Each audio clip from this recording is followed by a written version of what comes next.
না ধর্ম, না বর্ণ, না গোত্র, কোনো বাধাই মানে না প্রেম।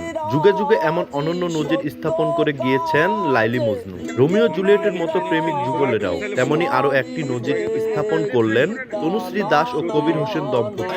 ভিন্ন ধর্মের মানুষ হলেও ভালো লাগা থেকে জড়িয়েছেন ভালোবাসায়। সেই সম্পর্ক পেয়েছে পরিণতি, বিয়ে করেছেন দুজন। সুখেই কাটছিল দম্পতির দিনকাল, কিন্তু বেশি দিন সেই সুখ সইল না কপালে। বিয়ের জন্য ধর্মান্তরিত হয়েছিলেন তনুশ্রী, নিজের নাম পাল্টে রেখেছিলেন সিদরাতুল মুনতাহা। প্রথম দিকে বিয়ে ও ধর্মান্তরের বিষয় গোপন ছিল তরুণীর পরিবারের কাছে।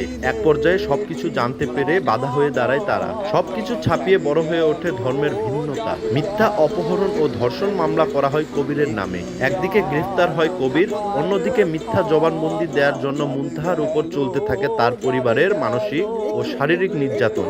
আমার হাজব্যান্ডকে কাস্টাডিতে রাখার কারণে তো উনি আমাকে নিতে পারেননি। তো এই সুযোগ নিয়ে আমার ফ্যামিলি মানে জোরপূর্বক আমাকে জোর করে নিয়ে যায় বাসায়।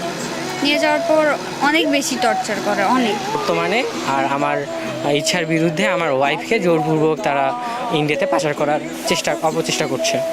তো তারপর এখানকার যে কর্মকর্তারা আছে তারা খুবই ব্যাপারটা খুবই গুরুত্বপূর্ণতার সাথে নেয় এবং খুবই সুষ্ঠু একটা সমাধান টানার চেষ্টা করে।